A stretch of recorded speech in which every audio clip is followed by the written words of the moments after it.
Semua kita lanjut sesi pertanyaan. Jadi izin saya bacakan ini ada pertanyaan dari Ibu Tonasi. Selamat sore Ibu Tonasi.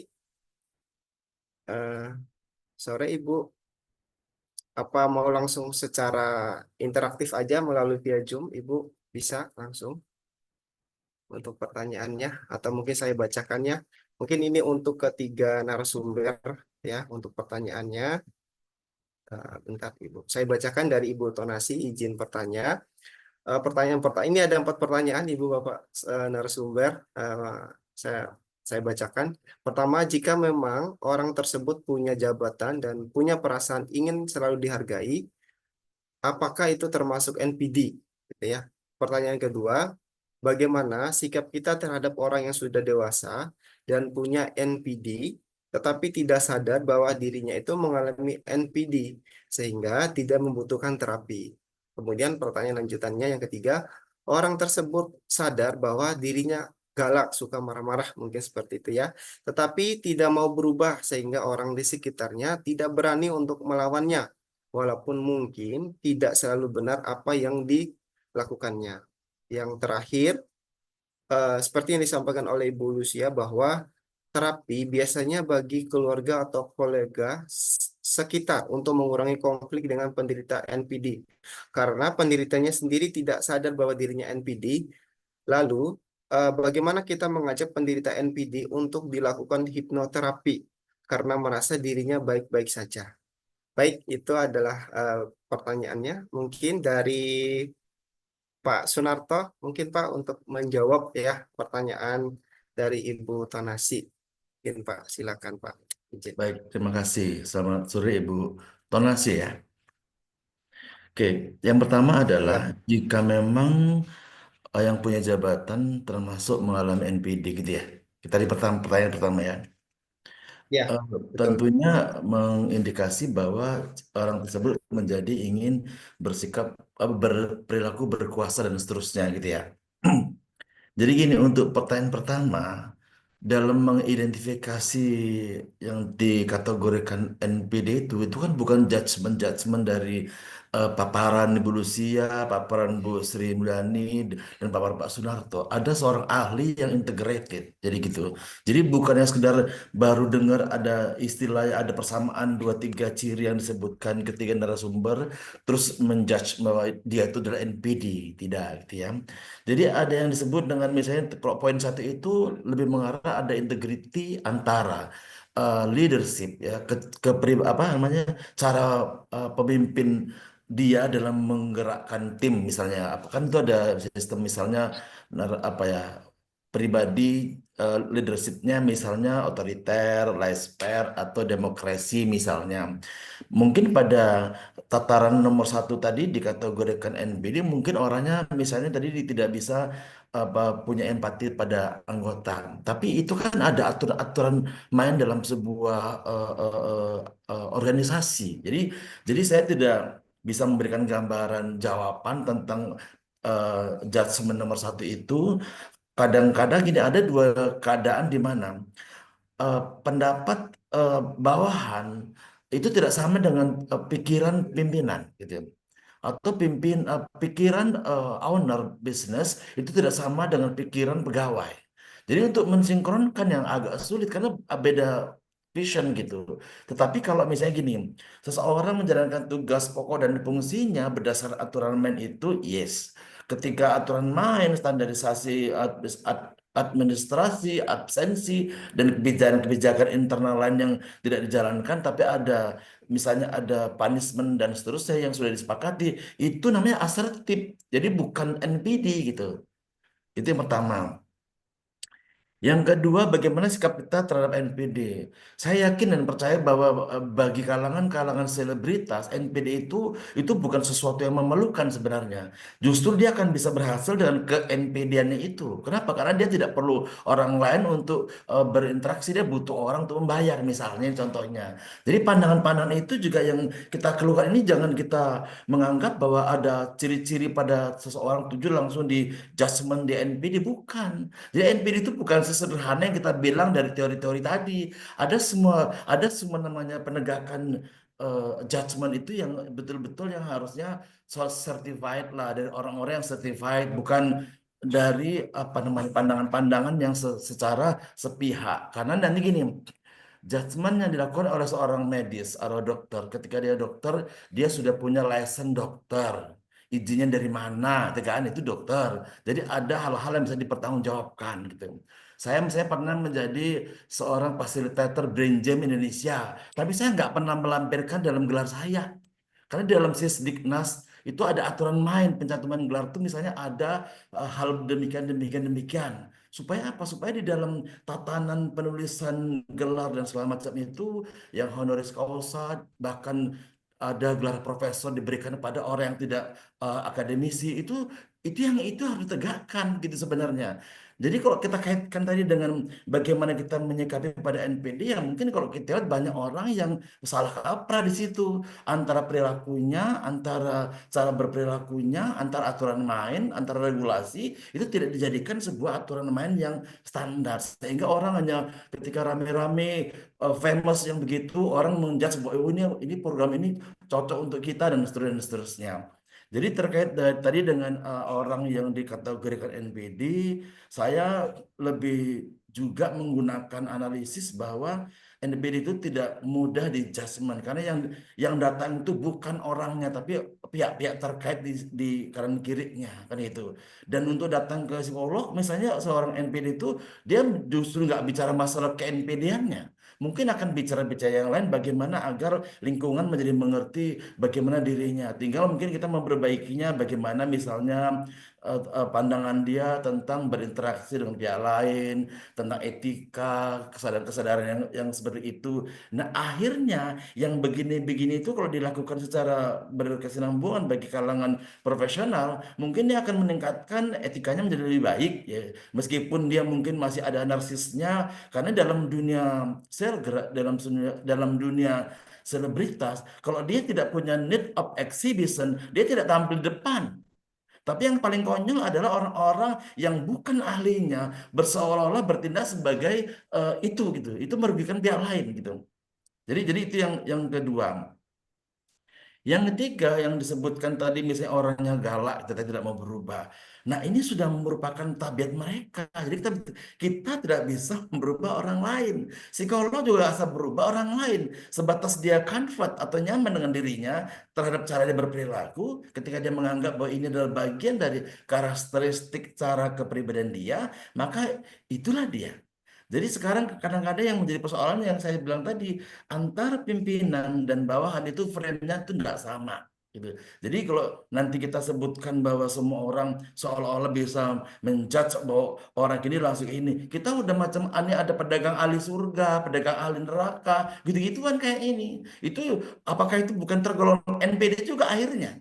Sok tahu kita dengan yang bukan bidang kita kan gitu. Jadi kalau mau cerita yang jelas ya datanglah ke profesional sehingga profesional itu juga ada lihat juga ini dia ada prakteknya enggak, ada izinnya enggak, sehingga orang-orang datang ke situ yang mana-mana saja. Jadi tidak ada sekedar kita bercerita-cerita, tapi ujung-ujungnya nanti efeknya berdampak bisa merugikan pihak lain gitu ya. Itu yang ketiga.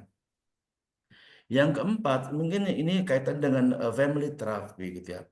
Terapi family itu kan tentu akan banyaklah menggunakan bagaimana ya merubah pola pikirnya, merubah mindsetnya, kan gitu. Kemudian merubah perilakunya sampai bisa bersinergi antara dirinya dengan pasangannya. Kalau ini pasangan dan kalau ini pure NPD, jangan-jangan ini bukan NPD. Karena gini, ketika kita ada punya persepsi yang tidak positif dengan pasangan kita gara-gara pola penggunaan keuangan misalnya dalam gara-gara pola asuh dengan anak misalnya ada pihak ketiga mertua misalnya itu jangan distereotipkan menjadi sebuah itu adalah NPD bukan mungkin ada hal-hal lain yang tanpa disadari ada perbedaan suku pola asuh dan latar belakang selanjutnya menyebabkan cara berperilakunya dalam memandang suatu sikap itu tidak sama. Nah, jadi untuk yang keempat pun mengenai terapi family terapi pun ya selama ini memang di Indonesia masih sedikitlah pendalaman tentang hal-hal yang berkaitan dengan beginian. Bahkan di negara sebelah nggak ada itu yang beda-beda kayak dia, yang ada itu cuman konselor perkawinan misalnya di negara sebelah misalnya. Jadi kalau kita mau bicara kayak gini-gini pun itu tolong nanti harus ada judgement resmi yang menggambarkan bahwa dia itu adalah NPD. Saya bisa pastikan itu maaf sedikit persen yang ada di Indonesia. Itu cuman akal-akalan pandangan-pandangan dari apa namanya penelitian-penelitian sederhana untuk mengambil apa ya penelitian, tapi itu bisa dijadikan sebuah patokan bahwa Indonesia terjadi sekian banyak NPD begitu prevalensinya. Itu tidak resmi gitu, belum ada gitu. Jadi itu cuma gambaran-gambaran saja. Jadi supaya jangan ditanamkan dalam pikiran kita bahwa NPD itu sesuatu yang sangat mengerikan gitu ya, sesuatu yang sangat menyedihkan. Enggak juga gitu. Itu kan baru bicara-bicara kita-kita aja internal yang mendalam bidang itu. Mungkin bagi pihak lain juga nggak kelihatan kok. Buktinya masih ada kok orang yang bilang saya anak sipolan. Itu mungkin kalau dibilang NPD hampir iya atau hampir tidak kan gitu ya. Karena mungkin dia punya motif, punya tujuan yang tidak serta-merta bahwa ketika dia itu arogan, sombong, tinggi hati, menggunakan kekuasaan, itu juga bukan NPD juga gitu. Kita harus bisa ya integrasilah membicarakannya, melihatnya dari berbagai dimensi supaya kita nggak salah diagnosa. Itu aja kali kira-kira. Makasih. Baik-baik kepada Pak Dr. Sunarto yang sangat luar biasa ya jawabannya. Saya rasa udah sangat jelas ya Ibu Lucy sama Bu Sri Mulyani. Nanti untuk pertanyaan berikutnya saya beri kesempatan kepada Ibu Lucy sama Ibu Sri Mulyani ya. Soalnya tadi saya melihat memang sangat lengkap karena memang waktu ya. Mohon maaf sebelumnya ya.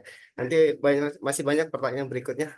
Dan terima kasih juga pada Pak Sunarto yang sudah memberikan paparan yang sangat luar biasa. Saya harap kepada Ibu Tanasi ya bisa memahami dan mengerti apa yang disampaikan tadi.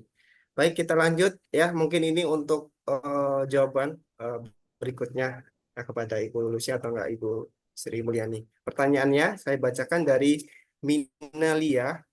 Eh, berapa lama terapi yang akan dilakukan jika memang seorang itu sudah menderita NPD? Kemudian, apakah kiat-kiat yang bisa dilakukan pada tahap awal jika yang menderita NPD adalah orang yang cukup berpengaruh di dalam dunia kerja, gitu ya? Ini lebih ke penanganan ya pertanyaannya, Ibu. Mungkin kira-kira Ibu Lucy atau enggak Ibu Sri Mulyani saya berikan kesempatan. Silakan Ibu. Atau Ibu Sri Mulyani, monggo Bu, silakan Bu. Ya. Terima kasih Mas Anas. Nanti mungkin bisa eh, dilengkapi oleh Bu Lucia. Untuk pertanyaan Ibu Minalia, saya mungkin mulai dari yang nomor 2 dulu. Apakah kiat-kiat yang bisa dilakukan pada tahap awal jika yang menderita NPD adalah orang yang cukup berpengaruh di dunia kerja? Nah, saya mau menekankan lagi nih apa yang sudah disampaikan tadi oleh Pak Sunarto. Kita tidak boleh serta-merta menjudge, memberikan diagnosa bahwa seseorang NPD.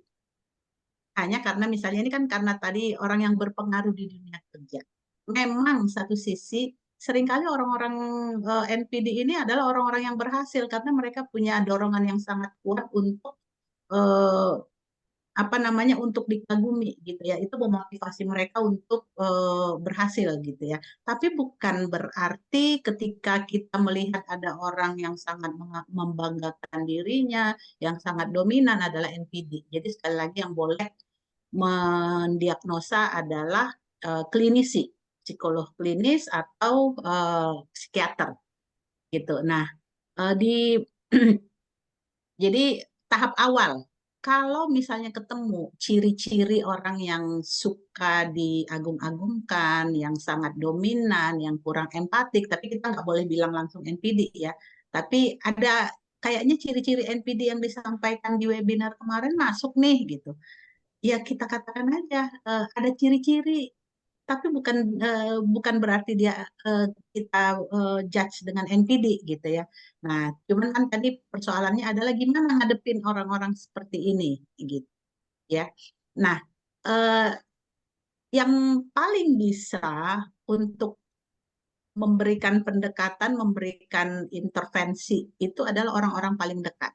Ya, karena ini dunia kerja otomatis kan bukan pasangan gitu ya.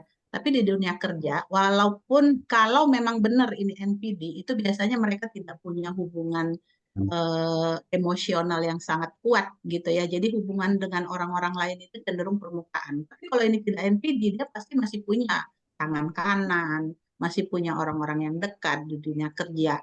Nah, ini bisa nih dalam situasi-situasi yang lagi sejuk, dalam situasi-situasi yang tidak eh, lagi stressful di kantor misalnya, ya kasih masukan, kemarin sih itu eh, ini loh, apa namanya, bawahan Bapak itu dia stres banget waktu Bapak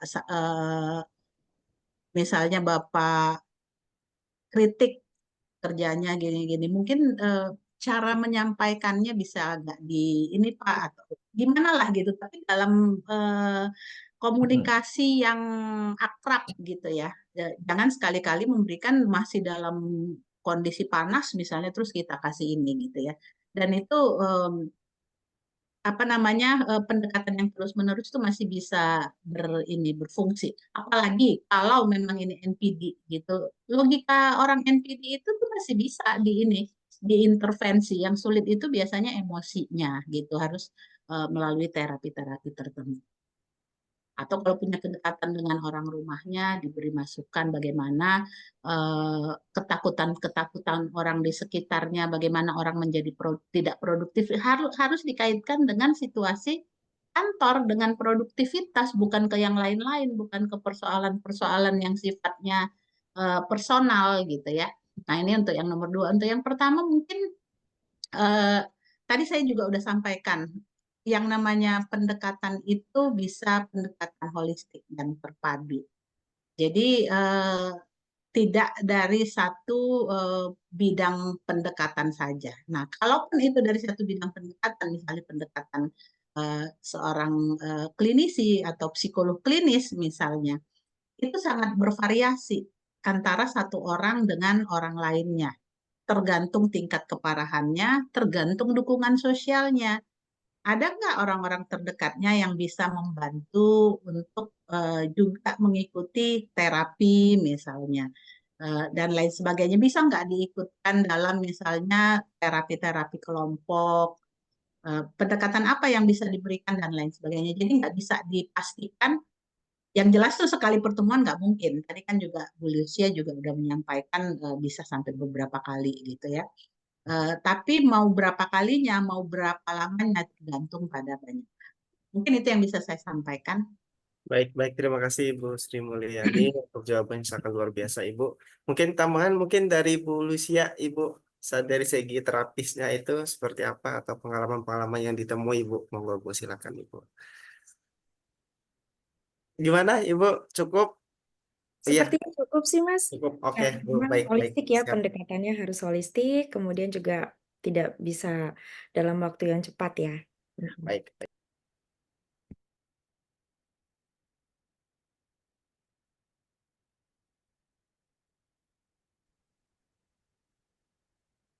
Mas Anas masih di mute suaranya.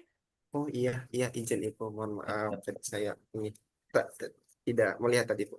Baik, terima kasih kepada Ibu Sri Mulyani atas jawaban yang sangat luar biasa.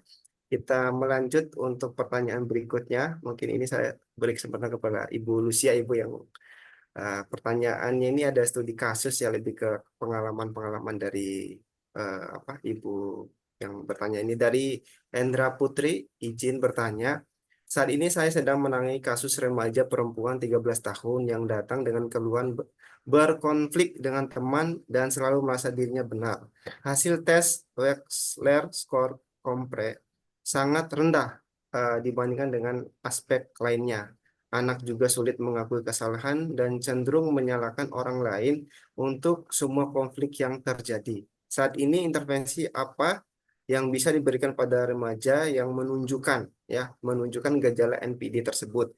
Kemudian bagaimana pendekatan dengan orang tua agar mau menjalankan treatment secara konsisten karena orang tua baru minta bantuan saat anak berkonflik itu Bu. Jadi ini ada pengalaman ya, mungkin ini apakah ini termasuk NPD atau ada apa sindrom NPD atau seperti apa? Mungkin penjelasannya dari Ibu Lucia, silakan Ibu. Oke, terima kasih Mas Anas. Terima kasih juga pertanyaannya. Bu Edra Putri ya.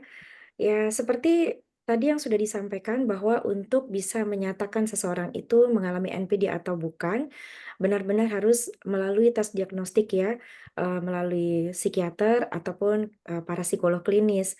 Karena ketika kita tidak ada diagnosa yang cukup gitu ya, maka kita akan sulit untuk melakukan intervensinya sebetulnya.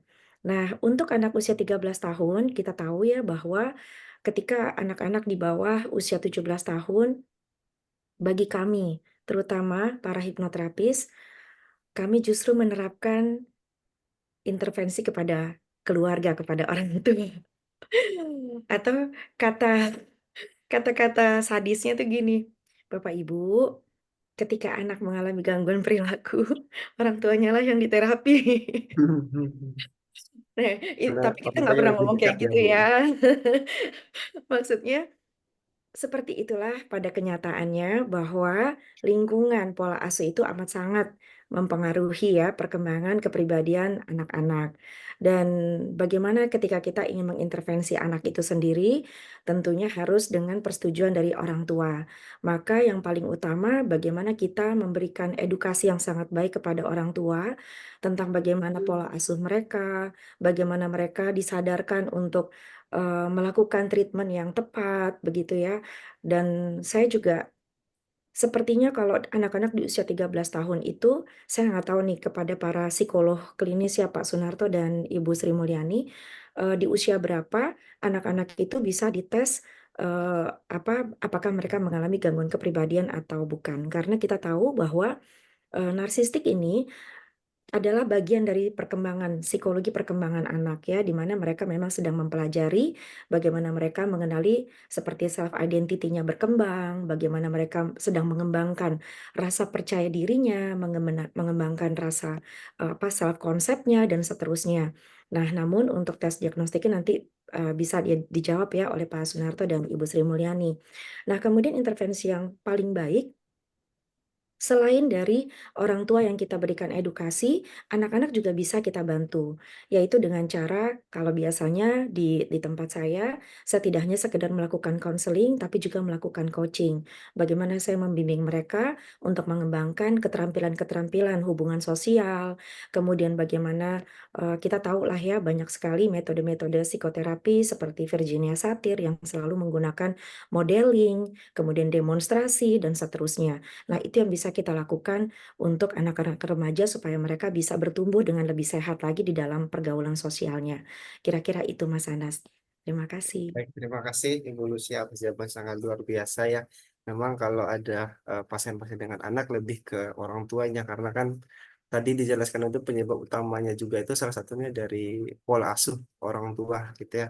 Bagaimana dia memberikan pujian, bagaimana dia apa namanya mengartikan bahwa pujian yang berlebihan itu sebenarnya itu harus didasarkan dengan apa ya tujuan yang benar supaya anak itu bisa memahami realitasnya di sosial yang lain kan biar dia bisa adaptasi takutnya tidak sesuai dengan realita yang disampaikan orang tua itu bisa mengganggu tuh psikologis dari anaknya gitu Bu. Dan Tadi juga pola asuh dijelaskan. orang tua yang over demanding itu juga bisa over otoriter gitu ya. Itu juga bisa memberikan kontribusi besar ya buat anak-anak yang mengalami gangguan kepribadian. Baik, baik Ibu, terima kasih untuk tambahannya. Ya mungkin ada tambahan mungkin dari Pak Sunarto atau enggak Bu Sri Mulyani, monggo dari pertanyaan Pak Ibu Endra Putri, silakan Pak. Baik, baik. Tadi saya mau menambah dikit ya tentang pertanyaan yang nomor 2 tadi ya mengenai Oh apa ya, tadi silakan, kiat silakan. penderita NPD kalau ada itu di sebuah perusahaan gitu ya. Sebenarnya di perusahaan-perusahaan yang ya di perusahaan-perusahaan itu sudah ada namanya program Employee Assistance Program, di mana ada pendekatan-pendekatan, ada pertemuan-pertemuan rutin dengan tim ahli yang digunakan untuk menyaring persoalan kalau seandainya muncul. Jadi tidak akan pernah terjadi seorang NPD datang ke profesional, tidak akan pernah terjadi. Itu tadi tambahannya. Kemudian untuk kasus yang anak sekolah tadi, saya belum menangkap gini, anak sekolah itu kalau saya kemudian berpraktek psikolog sejak tahun 96 ya, 96. Kemudian di anak-anak yang kita ukur itu biasa dari umur 2,5 tahun ada pendekatannya. Untuk kasus yang ini, kita tidak bisa serta-merta menyatakan bahwa anak-anak yang rewel, anak-anak yang dibilang delinkuan, anak-anak yang sibuk, yang ribut itu adalah anak-anak yang punya indikasi NPD. Jangan-jangan ini adalah sebuah proses di mana slow learner, ketidakmampuan dia dalam belajar, sehingga dalam belajar yang sulit itu manifestasi perilakunya macam-macam untuk menyebutkan ketidakberdayaannya, ketidakmampuannya dan seterusnya. Jadi mungkin perlu dicek juga di situ bahwa apakah proses pembelajarannya, prestasi belajarnya, baru nanti kita bisa cek juga dari hasil ukur intelektualnya. Kalau untuk anak umur segitu kita belum pernah bisa mengukur aspek kepribadian. Itu biasa di atas umur 14 gitu ya. Jadi ini mungkin bisa dikategorikan adalah sebuah proses di mana penyesuaian dirinya dengan situasi kelasnya atau pergaulannya atau ada hubungan yang seperti apa dengan orang tua. Jadi tetap saja ada namanya family therapy menggunakan pihak orang tua untuk duduk bareng sehingga persepsi yang tidak positif tentang pihak lain apakah diperoleh orang tua atau hubungan selama ini seperti apa sehingga nanti bisa dicari jalan keluarnya. Mungkin itu kira-kira Oke, baik. Terima jawabannya, kasih Mas. Terima Pak kasih. Pak Sunarto untuk tambahannya. Mungkin dari Ibu Sri Mulyani ada tambahan Ibu? Ya, baik. Mungkin saya cuma mau menambahkan tadi soal usia. Eh, Tadi udah dijelaskan juga sih sebenarnya sama Pak Sunarto. Tapi biasanya kalau NPD itu baru mulainya di usia dewasa awal. Jadi anak 13 tahun kita belum bisa Belum mendiagnosa ada. tentang NPD. Ya, itu aja. Nah, Baik, baik, baik, baik Ibu. Terima kasih untuk jawabannya. Eh, Tambahannya dari Ibu Sri Mulyani dan Pak Sunarto. Baik, mungkin itu Ibu Endra Putri untuk jawabannya. Semoga dipahami dan dimengerti ya terkait dengan jawab apa namanya pertanyaannya. Baik, kita lanjut ini untuk pertanyaan berikutnya khusus kepada Dr. Sunarto dari Ibu Indri. Pertanyaannya, eh, diagnosa pasti NPD apakah ditegakkan dengan hasil laboratorium juga? Kemudian pencegahan jika ada teman yang kemungkinan terjadi, harus bagaimana menyikapinya? Itu Pak Sunarto. Jadi apakah memang ada pemeriksaan labnya juga untuk menyatakan bahwa orang ini mengalami NPD atau seperti apa? Silakan Pak Sunarto. Baik, terima kasih. Ibu Indri ya, sepengetahuan saya bahwa penegakan diagnosa itu tentunya berdasarkan keilmuan yang relate ya. Meskipun nanti hasil hasil rekomendasi itu bisa kan ditindaklanjuti dengan penata laksanaan atau strategi perawatannya menggunakan pihak-pihak yang holistik atau kolaboratif.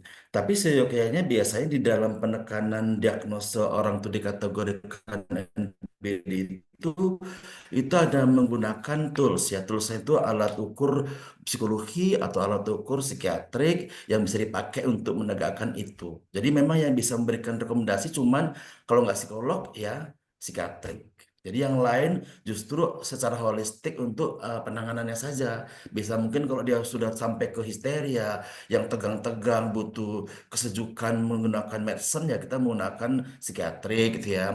Menggunakan kesejukan dari sisi keagamaan kita menggunakan Pak Ustadz atau pendeta untuk menegakkan supaya dia lebih santuy, lebih segar kita ajak dia berolahraga dan lain sebagainya. Sehingga pendekatannya bisa terbangun oleh good report oleh si terapis atau psikolog atau yang lain itu bisa menjalankan fungsi-fungsinya sehingga pada saat yang bersangkutan itu sadar bahwa perilaku-perilaku yang ditampilkan yang bisa mengesankan negatif itu jawaban nomor dua itu bisa dilakukan melalui pendekatan bagaimana merubah mindset, bagaimana merubah perilaku. Tentu ada tahapan-tahapan di mana perilaku yang standar dalam apa namanya pergaulan sosial itu kan yang menggunakan adalah pendekatan etika misalnya cara berkomunikasi, cara bertegur sapa, bercakap-cakap dan lain sebagainya itu bisa lebih meminimize konflik pada pihak lain. Se Sebatas dia itu bisa melakukannya berarti secara organisasi sosial dengan pihak lain dia udah bisa lebih baik. Tapi kalau secara yang tersimpan di hatinya dia punya keinginan yang meledak meletup untuk bisa tampil apa explos dan segala macam itu lain lah. Yang penting di dalam interaksi dengan lingkungannya dia bisa seolah-olah itu bisa punya empati oleh pembelajaran tentang etika itu aja. Jadi itu bagian dari jawaban yang kedua. Dengan pendekatan itu maka secara tidak langsung tidak menimbulkan konflik dengan pihak lain bagi yang menganggap bahwa temennya itu ada terindikasi NPD, atau jangan-jangan juga ada perilaku-perilaku yang ekstra keras mungkin bagi orang-orang suku tertentu ya, itu ya misalnya dari kayak Bu Sri kan Nasutionnya udah lama di Jawa misalnya. Tadi ada marga-marga yang sudah macam saya orang Jawa tapi di Medan tuh mungkin bahasanya udah kesana ekstrim, mungkin bagi pihak lain yang kita berinteraksi dengan orang Sunda dianggap bahasa saya ini adalah kasar dan seterusnya. Nah, itu juga bagian-bagian yang bisa ditambahkan bahwa dalam pendekatan sosial dan budaya itu juga ada kaitannya dengan bagaimana bisa mengeliminir terhadap kasus-kasus NPD. Barangkali mungkin Ibu Sri bisa menjelaskan lebih lagi kayaknya dalam hal ini. Terima kasih. Baik, terima kasih Pak Sunata. Mungkin Ibu Sri Mulyani ada tambahan Ibu terkait dengan pertanyaan dari Ibu Indri tadi. Tambahan silakan. Saya rasa cukup sih, cuman mungkin lebih menekankan aja bahwa tidak mengenai tadi hasil laboratorium. Ini apa namanya, untuk diagnosanya tidak perlu hasil laboratorium ya. Ada cara-cara assessment yang bisa digunakan untuk menegakkan diagnosa, kemudian menyesuaikan dengan panduan yang dipakai, entah oleh psikolognya atau oleh psikiaternya. Kemudian tadi seperti kata Pak Narto, untuk pendekatannya, untuk intervensinya bisa dilakukan secara tepat aja. Baik, baik. Terima kasih Ibu Sri Mulyani. Mungkin Ibu Lisya ada tambahan Ibu? Cukup? Oke, baik. Terima kasih untuk jawabannya. Dan saya harap untuk Oh ya, paling pertanyaan, sedikit Mas Anas, ya, baru silakan Ibu Lisya. Monggo ya, silakan. mungkin banyak pertanyaan di antara teman-teman yang merasa bahwa, oh ya, dia kayaknya punya gejala NPD deh. Wah, dia kayaknya NPD deh, gitu ya. Terus gimana sih cara menyikapinya, gitu ya. Nah, jadi buat kita pribadi dan mungkin anak-anak kita sendiri atau para murid atau yang memang kita sedang bekerja dengan lingkungan tertentu, ya tentunya kita mengerti bahwa justru mereka, para pengidap NPD ini, sebetulnya mereka memiliki rasa rendah diri. Kemudian mereka juga memiliki insecurity yang sangat tinggi. Sehingga bukannya kita menyikapinya dengan kemudian justru menjauhi mereka, atau justru menjudge mereka, bahkan memusuhi mereka, tetapi merangkul dan bahkan kita yang harus lebih kuat ya sebagai lingkungannya. Kita harus punya energi yang lebih powerful lagi untuk bisa mengimbangi mereka.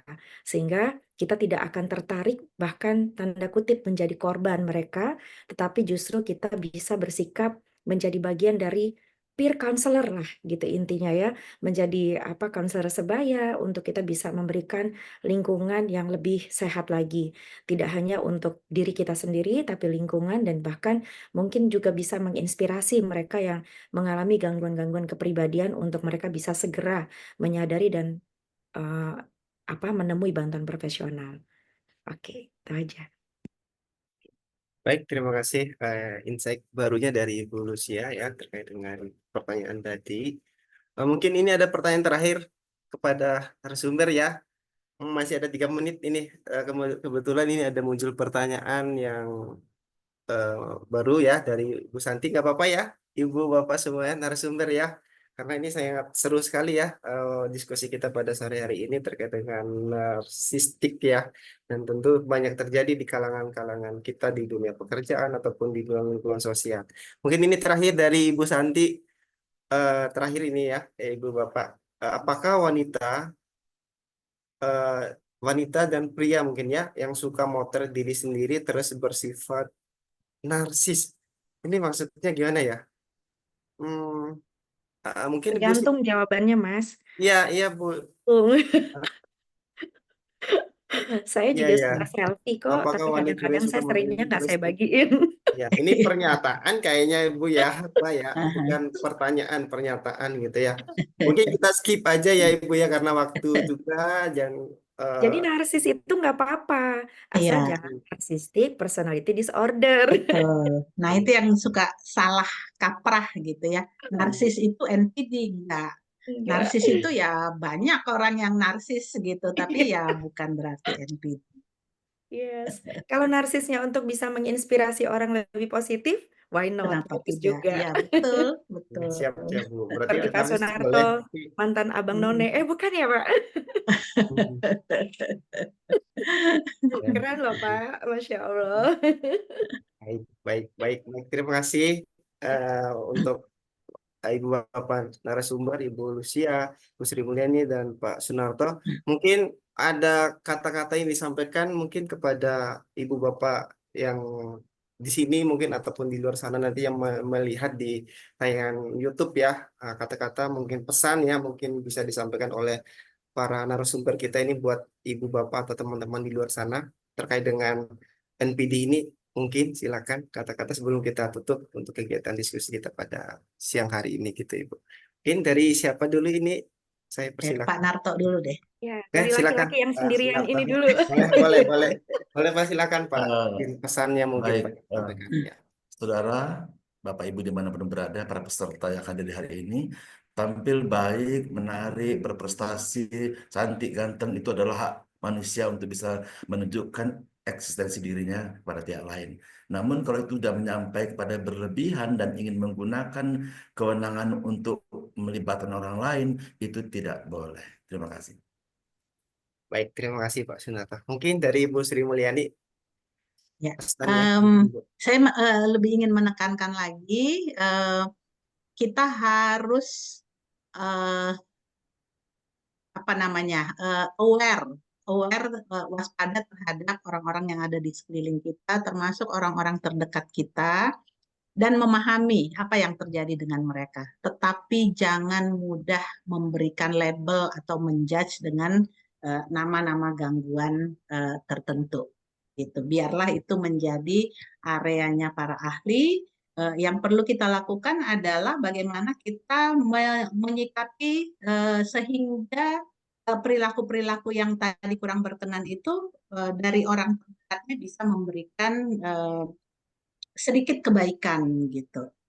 Jadi temani mereka, beri mereka empati. Kalau mereka tidak punya empati, ya kita yang memberikan empati saja. Oke, baik, terima kasih Ibu Sri Mulyani untuk pesan dan pesannya buat kita semua di sini. Mungkin terakhir dari Ibu Lucia, silakan Ibu. Oke, sebelumnya saya lebih dan kurangnya saya mohon maaf atas materi-materi mungkin yang kurang berkenan gitu ya. Dan saya ingin memberikan sebuah kalimat penyemangat ya. Biasanya saya di dalam setiap webinar tentang kesehatan mental, saya akan bicara teruslah menjadi mercusuar.